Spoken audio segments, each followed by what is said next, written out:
Good morning. Good morning. Welcome to a Hug Nation Love Morning, a Love Ambassador meetup, a chance to share some gratitude and have a little appointment with ourselves. You know, we're doing it together, but we're really checking in with ourselves and reminding ourselves, who do we want to be today? Good morning, Gerbat. Good morning. Wonderful to see you today. Thanks for joining. I'm feeling pretty good right now. Feeling pretty good. Good enough to sing? Sure, why not sing a song about everything? Because when you've got gratitude, it's easy to sing. And when you've got a community that shares their things too, it's easy to share the good stuff and say, I love you. Oh, it's love morning. Yeah, yeah, yeah. It's love morning. Yeah, yeah, yeah. I just realized that I think I'm pulling back my singing because I don't want to be too loud for the microphone and for the house. I can hear Lisa. So maybe I need to let it out and share a little bit more. And if you think my voice is too loud, you can, well, shut the door. Good morning. Good morning, High Noon. Good morning. Would love to hear what you're grateful for. I'm wearing a little different attire this morning. I'm playing with figuring out what outfit will work the best with this lav mic. So I'm wearing black because the cord in the microphone is black, and so I'm seeing how that works. And since I had a black shirt on, I put on a black hat, but then I had a black shirt and a black hat, and I looked like I was about to rob a bank. So I put on some pink goggles. Of course, with the pink goggles, I slipped back into the burner look. I'm kind of, my goal with this next set of videos that I'm hoping to record and spend time on is try to make it a little more accessible to people who might not identify as a burner. So, you know, I liked having pink hair, but I'd also like to see what it's like to do a video without pink hair, as I've done before, but you know, intentionally with that energy and embracing kind of the look I have now, which I think is a little bit more mainstreamy. Although with my hair in its intermediate stage of this like big curly fro, I think I may have slipped into another niche, a little maybe too hippie-ish, or maybe if I have like a staff and a robe, people assume that I'm going for that Moses look, and then I can be accessible to the whole, you know, Christian community. Enough about my silliness. What are you grateful for? I would love to hear. High Noon says, grateful for that song and energy. Thank you. I had a struggle morning getting out of bed, and I had trouble meditating, but I'm feeling good now. I'm excited about my men's group this Sunday, and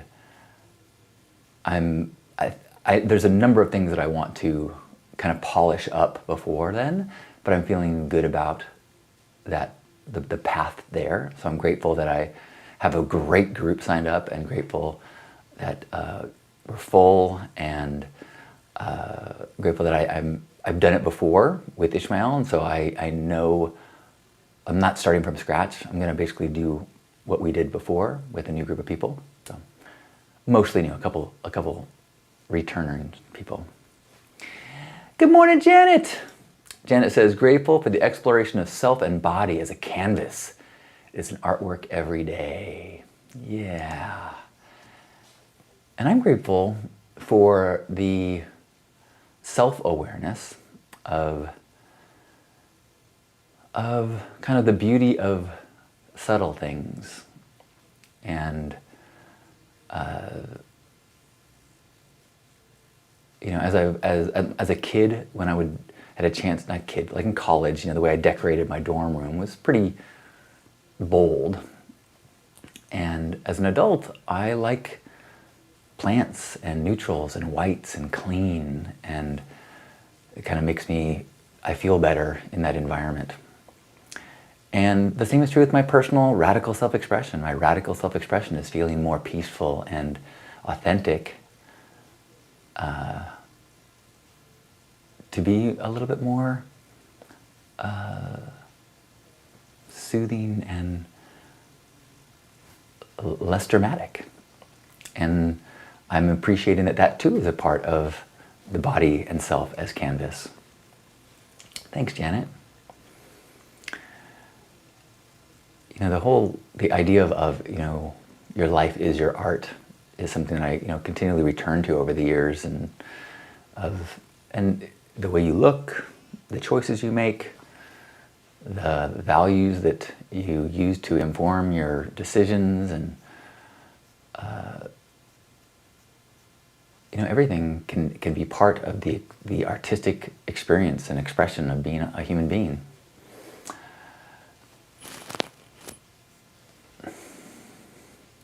The way that I've in the other room, the room next door, I've gradually changed all of the pots that the plants are in to white or light colored pots.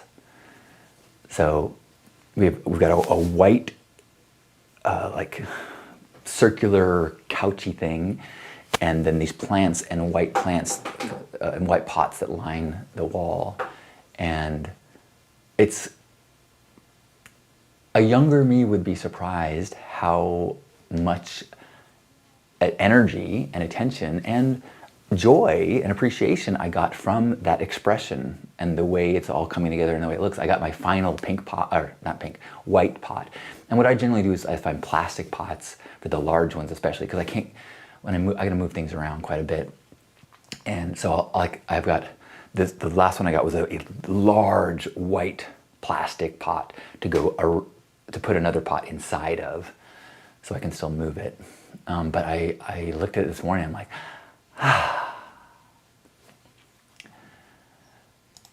Gerbot says, grateful for making progress on cleaning out old things. Going down to my dad's this weekend to sell at the flea market. I don't think I've ever done that, but that sounds like so much fun. Or at least an experience, an adventure. Cool. Anytime you're getting rid of old stuff is good. Speaking of getting old stuff, this weekend, I've got the first Saturdays on Saturday, and I've got I use the Hugmobile as storage for donated clothes, and since I haven't been for the last 2 months, I've got tons of clothes to donate this weekend.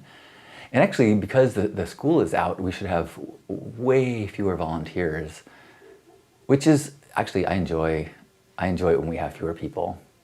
It's fun when we have 100 volunteers, but it's also kind of bonkers when there's 25 volunteers. It's like everyone's got to work, and it's fun.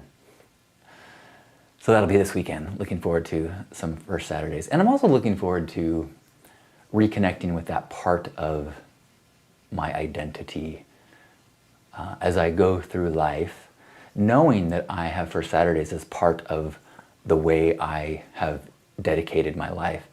It's anchoring, you know, when the world seems crazy and I feel like so many things need help, and what, you know, in that sphere of what's my sphere of influence versus my sphere of concern. First Saturdays is within my sphere of influence. So by skipping a few months, I long to be connected to that identity of one who helps. So I'm looking forward to that. Good morning, Sarah.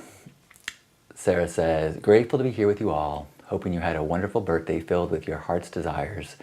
Grateful that you provide this special, valuable platform. Thank you, Sarah. I had the best birthday week ever. Really fantastic. If you're not on my mailing list, go to the Hug Nation Substack, or you can get to it through lifestudent.com, and you can read the most recent update, and I share some of my just highlights from my birthday week. It was so special, so good. High Noon says, I am grateful, rebuilding my foundation with Hug Nation, mental health therapy, and the men's group I am part of, feeling like I belong in this world more. I'm going to read that one more time. Feeling like I belong in this world more.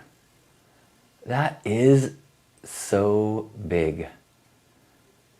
My friend and colleague Ishmael, he talks a lot about belonging and how significant that is to everything, and how connected self-worth and belonging is. And if you don't feel good about yourself, it's very hard to feel like you belong. And if you feel like you don't belong, it's very hard to feel self-worth. And so it's these two elements of identity that work together. So, and it's one of the things that I feel like in terms of the tools that I have the most confidence in as tools for growth. One is gratitude. Clearly, that is a tried and true tool that I know is effective. And communal gratitude sharing is even more so, which is why I dedicate so much of my life to that. And connected to that and related to that is community.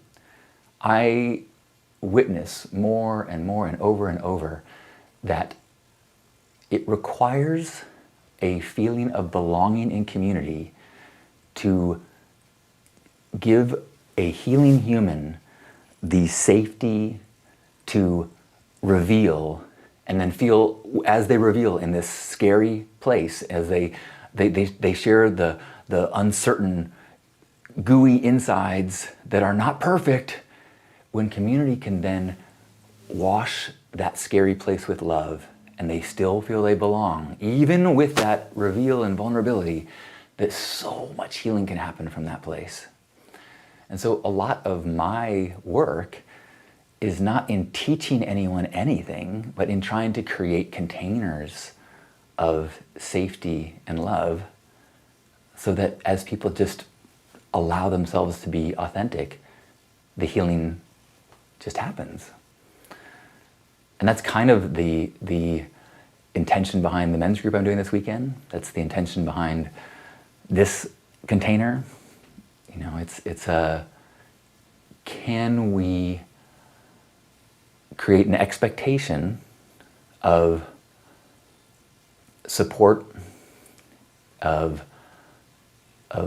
understanding, of recognizing that humaning is a difficult, challenging, and universal struggle. And so that we can let go of the instinct to protect ourselves, the instinct to hide our weakness and our fear and our insecurities. And if we can trust that the people around the digital circle with us, or trust the people in the room, in our community, in our neighborhood, if we can trust that those people are aware that we're all having this exact same struggle, not the same issues. We all have our unique stories, but every single one of those stories is parallel in the struggle to accept the varieties of weirdness that contain us, that make us the unique, beautiful things that we are. But when you can trust that everyone here knows that it is the uniqueness that makes the beauty, oh, it's so relaxing. It's so,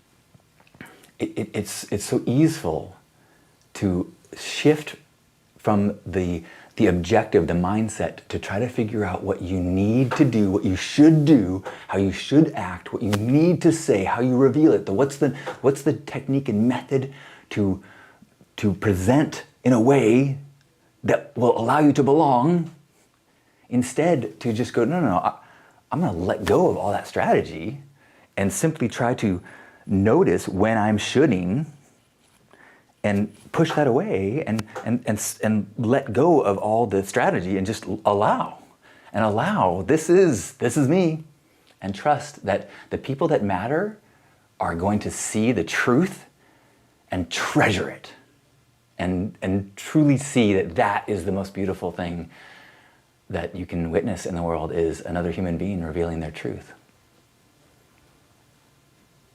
So thank you for being a part of this priceless, precious, trusting container. Anastasia, good morning. Hello. Good morning, Carla. Carla says, I'm grateful the smoke from the Canadian wildfires is gone from Iowa. That sounds like it was no fun. I'm glad it's gone. And good to see you this morning. Good morning, Betsy. What a treat. Oh, Betsy, if you don't recognize the name, that's my co-host for Stay Sparked, which is everything I've just been talking about is connected to Stay Sparked too. It's our podcast. It's on Spotify and Apple Podcasts, and we try to touch on the topics and the ideas that unite us as humans and inspire us so that we can stay sparked in a world that is filled with media that sometimes pushes our mindsets into places of fear and closed off. Good morning, good morning, good morning. Heineen says, these words, John, make me cry and smile at the same time. That is vulnerability.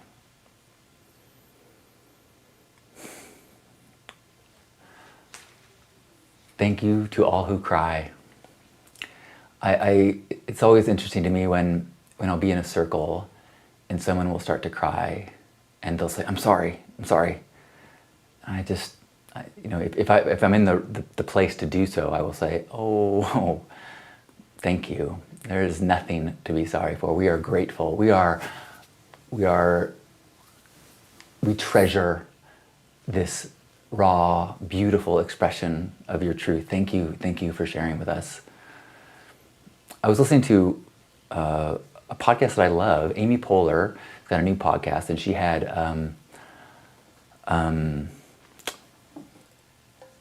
Seth Meyers on the podcast. I love them both. And as Seth was getting teary-eyed talking about some of his past chapters, she kept making a big deal about it. He goes, oh, I thought you're crying. And it bummed me out. I was like, instead of letting the listener feel that, whether they acknowledge or not, we are witnessing a human being sharing their truth, their vulnerability. It's such an honor. And instead of letting us kind of be present to this beauty, she turned it into she made it shallow. And while I love her, I was disappointed. There are times I think when humor is great, and there are times when you hold back. You don't use the joke to diminish the tension. It's a great tool to diminish the tension in the room, but when the tension is something so beautiful, let it be. Let us sit in it.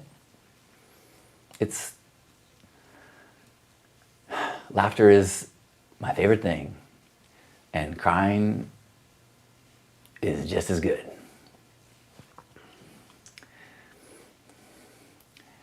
Gerbot saying, we are all one. Grateful for Dr. Bronner, his message, and his kids who carry on his mission. So true. So inspired by David and the Bronner crew. All right. Yay, Betsy shared the link. Let me see if I'm going to show this, although I don't think I'll show it. Yes, check out Stay Sparked. And if you check out Stay Sparked, we have a modest audience. So if you listen, let us know. Let us know, hey, I got something out of that. Or I didn't dig it. I probably won't listen again, but if you let Betsy talk more, I might listen more. Hey, we'd love any feedback. Anastasia says, I think it's how people learn to handle situations. That's why she went into comedy, because she's not comfortable with the other way of expressing.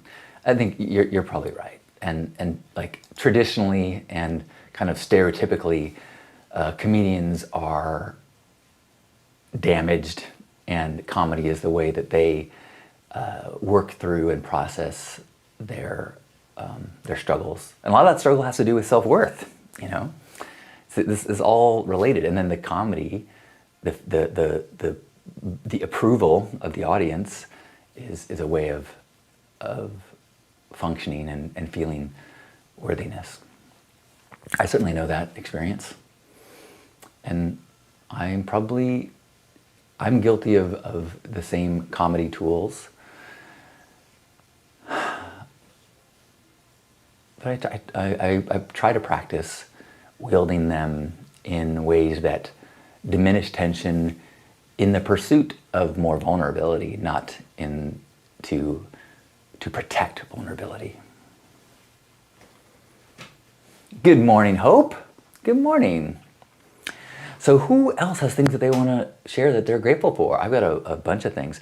I had an interesting thing happen yesterday. I got my very first AdSense payment from Google for YouTube views. Almost every video, I have thousands of videos on YouTube, and almost every single one is not monetized, no ads.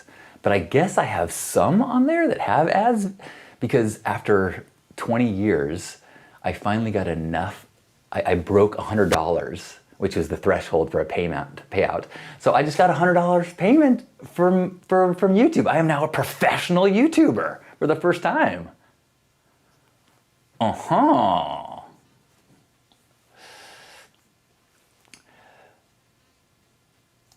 Anastasia says, I'm a clown, but I had to learn when to be appropriate. Yeah, I think that's an important part of the journey. Thank you, Hope. Let's see. Other things that I'm grateful for. I had a beautiful day of family yesterday. My nephew Caleb is in town from college, and so I wanted to spend some one-on-one time with him. And you know, my high school, junior high, high school, and college years were not the best years of my life. And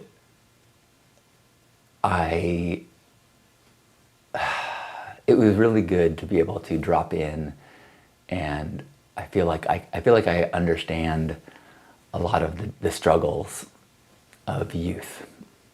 And he and I have a lot of overlap in the way our hearts and minds work. And so it was so good to drop in and really connect. And if you've followed me for a long time, I mean, we used to have a YouTube channel together, Caleb and I. It was called The Awesome News Network, and he was probably 6 or something. And I would prepare these positive news stories for him and tell him about it, and then record him as he would give the news, and then I would edit it. You can still find Awesome News Network on YouTube. It's a channel, The Awesome News Network. There's some really good ones. But as he got older, he lost his enthusiasm. Anastasia says, don't let it go to your head. I don't have time for questions like that. Thank you, Gearbot. Hope says, I'm deep in the TikTok monetizing research stage. Friends making so much money. Really? That's, yeah, I've always been so disappointed when I try to make money doing the things I love that I usually fall back into just do what you love and make money in other ways. So I got to hang out with both my nephews yesterday, Caleb and Carter, and just to see what incredible young men they're becoming. Carter's still in high school. And then I got to hang out with Jen and Jim, my brother and sister-in-law, in their new ADU and their beautiful home, and hear about things they're doing in their garden, and just really had a day just feeling so grateful for my family and my growing family, in case Carla's still here. Yeah, there's really no greater treasure.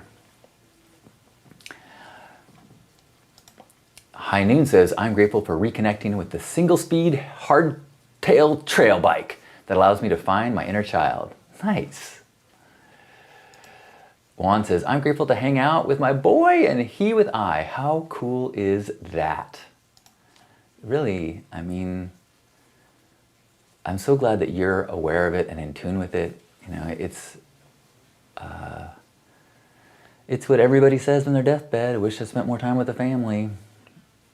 And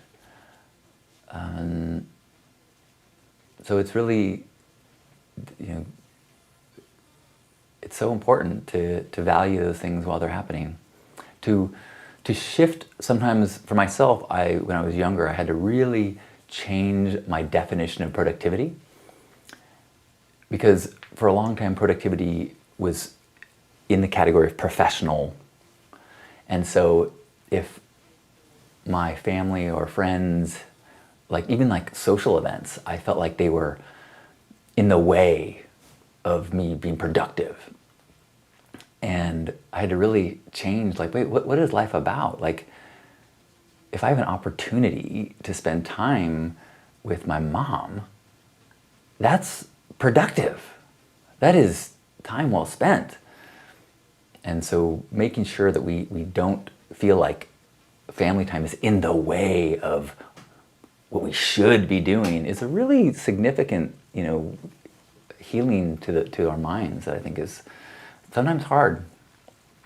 Yay, Carla's here. It says, I'm here and we are thrilled to welcome you to our growing family. Yeah, I think we both lucked out. I certainly know people whose, as their families grow, it can be tense. And I think that we are very blessed for so much getting along so well. Anastasia says, got divorced in April and moved in with my elderly parents. They are the sweetest. Really enjoying the precious moments together. Or the moments together, so precious. So good. I mean, you will never regret spending that time with them. I'm really lucky that my parents live close and I get to spend a lot of time with them. Actually got an email from my dad this morning. I think I mentioned yesterday that, you know, my parents told me that they had taken care of their arrangements upon their death, that they are going to be turned into compost. That there is a company that will compost their bodies in Las Vegas. I think in 2027, they're opening a facility in California. But until then, and they're going to live way past then, I call a number, they get transported to Las Vegas, 40, 50 days, they're composted, and then the soil is sent to a nature reserve in Northern California, and then my brother and I receive some soil that we can plant with trees or bring to special places. In the same way that you might put ashes, scatter ashes, you put soil, you know, and it's better for the environment. And we were talking about, my dad is he gives tours, he's a docent at Torrey Pines in his retirement, and he loves it. And so we talked about putting some soil there. And then I asked him about, could we get a bench there with his name on it?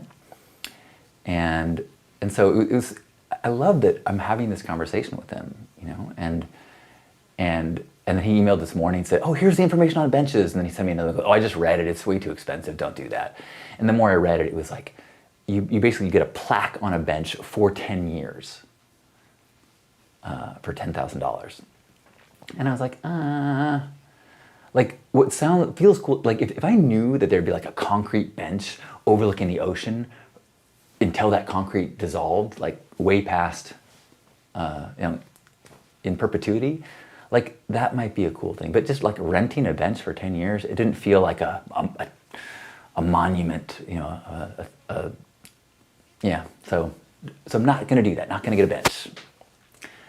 But grateful that my relationship with them is such that a bizarre conversation like that can happen.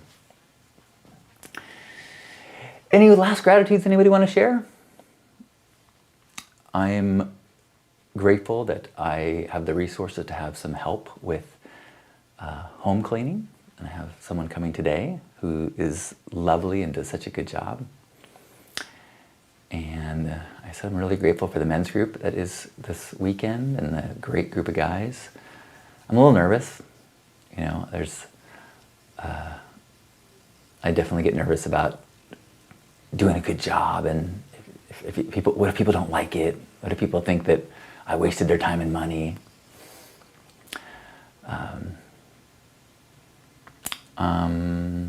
Yeah, I'm really grateful that my equipment seems to be working. If you're seeing and hearing me, I'm going through a new camera with a great new lens, although it doesn't look like the background is very blurred. I need to check my settings.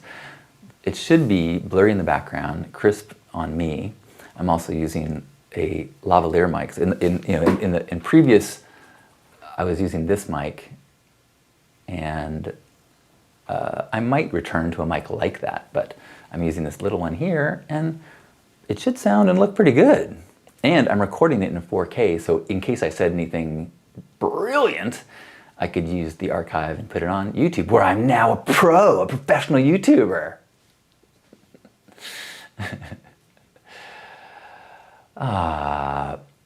Sarah says, grateful for my parents still here, healthy, thriving, and loving relationships with them that we have developed through forgiveness and self-work. Love to you and Lisa. Thank you, Sarah. Well, I'm grateful for this practice. I'm working on this course about gratitude, and I'm so grateful that I have this daily practice here. And it's interesting because it's like it's not like I've learned skills from, I took a course and now I'm reteaching the course. I'm really kind of teaching my lived experience of gratitude practice. And tied into it is things I've learned along the way and studies and other practices. But it feels good to know that it works.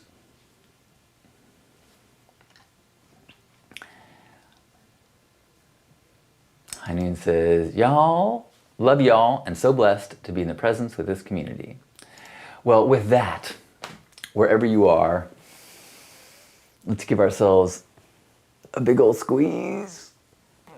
Being grateful for our bodies, whatever state it's in, knowing that even if there's parts that hurt or are sick, that there's so many parts that are working perfectly, beautifully, underneath our awareness. There's so many organs and systems that are just day after day working perfectly. Grateful for all the sensations, our ability to taste and feel and have pleasant experiences. Grateful for all the connections in our lives. Grateful for the opportunities ahead this day where we can sit in awe of this world that we live in, as well as have the opportunity to stretch ourselves and be a little kinder and friendlier and make the experience of being alive better for the people that we encounter. And what a feeling of purpose and meaning that gives us if we can just be the best versions of ourselves and trust that that is making the world a better place. So let's remember that we're all so much more alike than we are different. We're all interconnected. We're all humaning the best we can as we take a deep breath in and squeeze.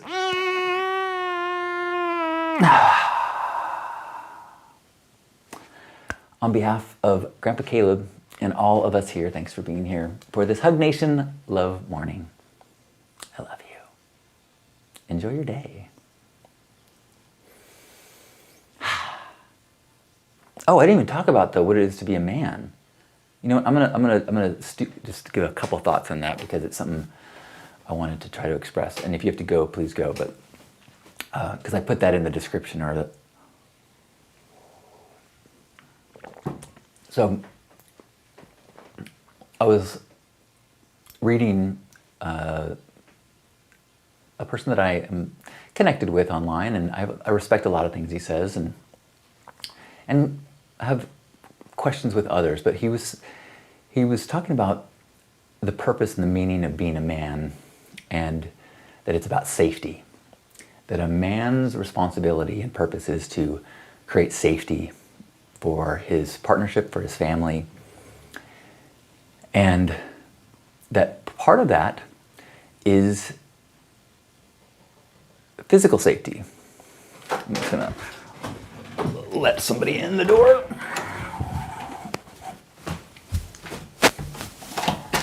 Hello, come on in. Good morning.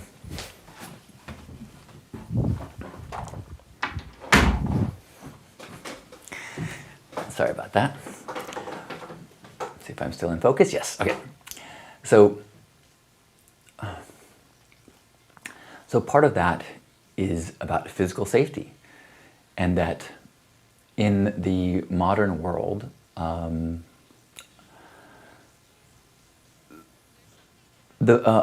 man doesn't necessarily have to be physically strong, and that, but the point that he was making is that he kind of does, and that even in the modern world, like a lot of modern men, they consider themselves to be peaceful, which is the objective, to be peaceful. And his argument was that if you're only peaceful if you have the capacity to be violent and you don't do it. So as you have the ability to defend yourself, to defend your family, to protect, but you hold back. That is what's being peaceful is. If you simply are nonviolent, that's harmless, which is different, and is not fulfilling the responsibility of being a man. And that was a really hard thing for me to accept and sit with. I've always felt like that strength, physical violence, aggression is weakness, and is not part of the current path of being an evolved man.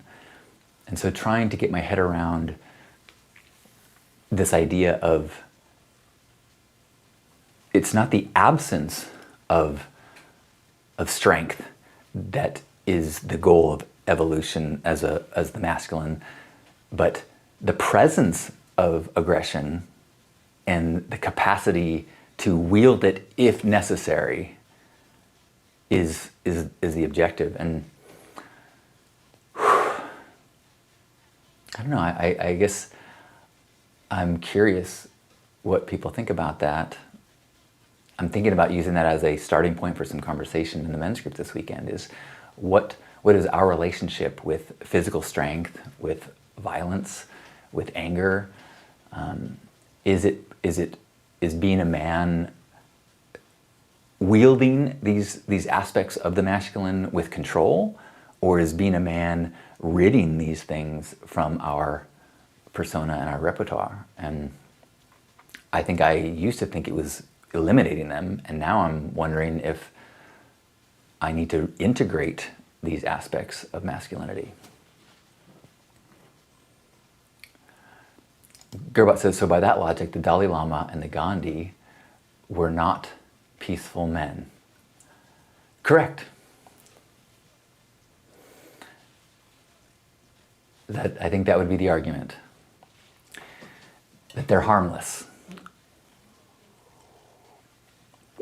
And, there are certainly stories of Tibetan monasteries that were crushed,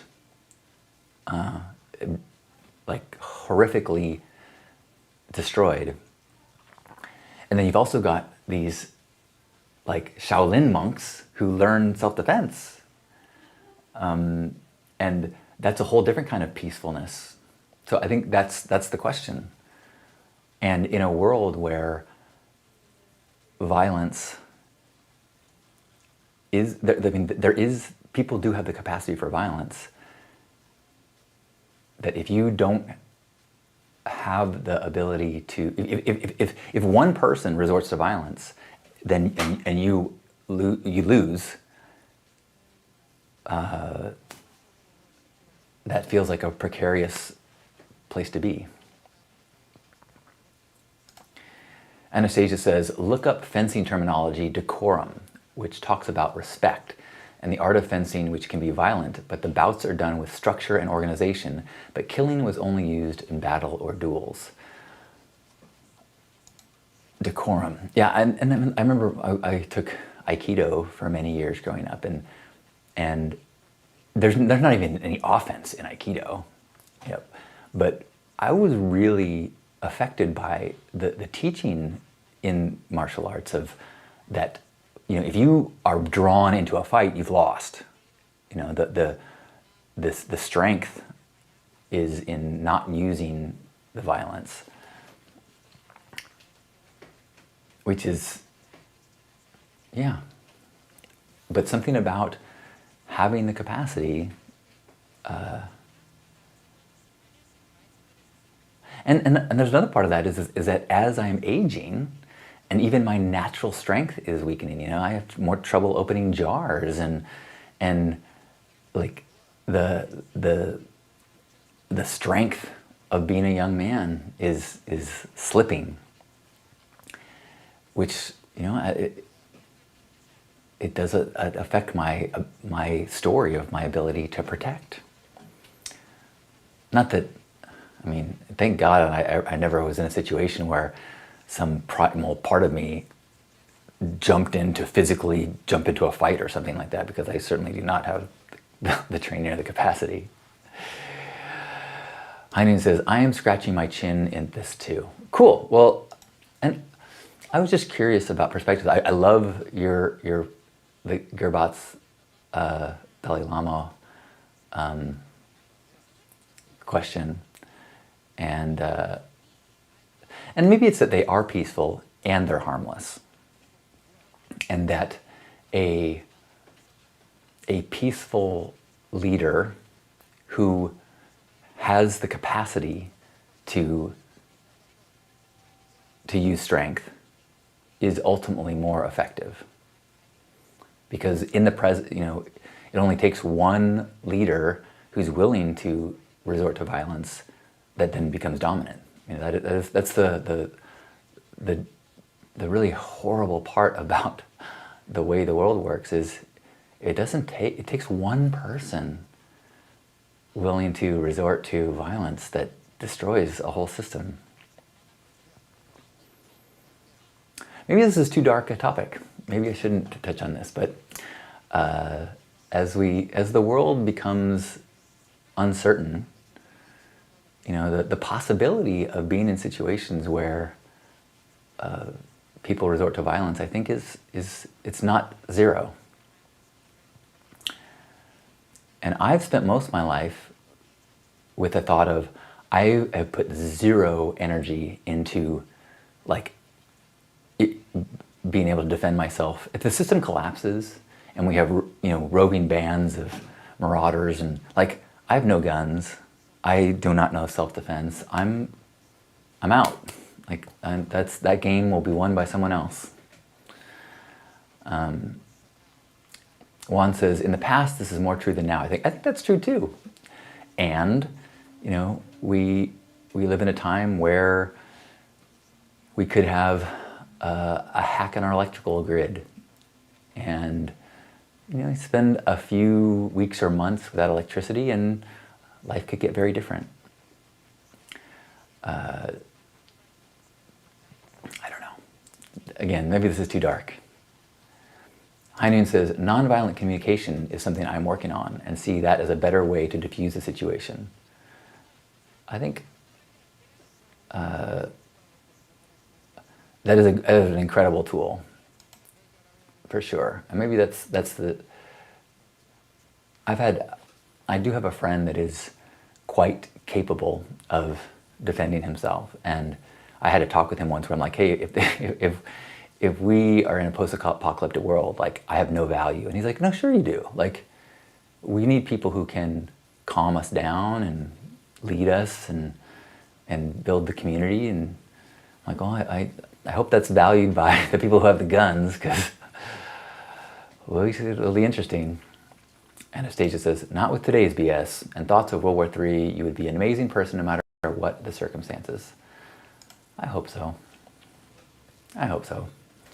Well, thanks for entertaining this wild thought, and I hope we don't give it too much thought. I hope it doesn't like put a splinter and thinking about too much fear and stuff. It just was it challenged me, and I thought it would be interesting to see if other people had stronger thoughts. So Carla says, there is emotional and intellectual strength to consider too. Women need to be strong too and peaceful. Very true. Yeah. And there's also the other side of the protection and safety is an emotional safety and protection. And like, you know, in past generations, the masculine may have been responsible. And when I say masculine, I'm not necessarily saying men and women. But the masculine protector was just physical. And it's only been in the very recent years that safety includes emotional safety. You know, if you are a strong man who can protect against bears, but you yell, you know, whenever your partner shows their feelings, you know, then that is not safe either. So nonviolent communication, so doing work on oneself so that we can be create a safe container for emotional growth and relationship is part of the modern masculine. And you could argue that actually that is way more important. And so if you sacrifice your ability to fight bears and instead are dedicated to your ability to create a safe container for emotional and relationship growth, then that's far superior.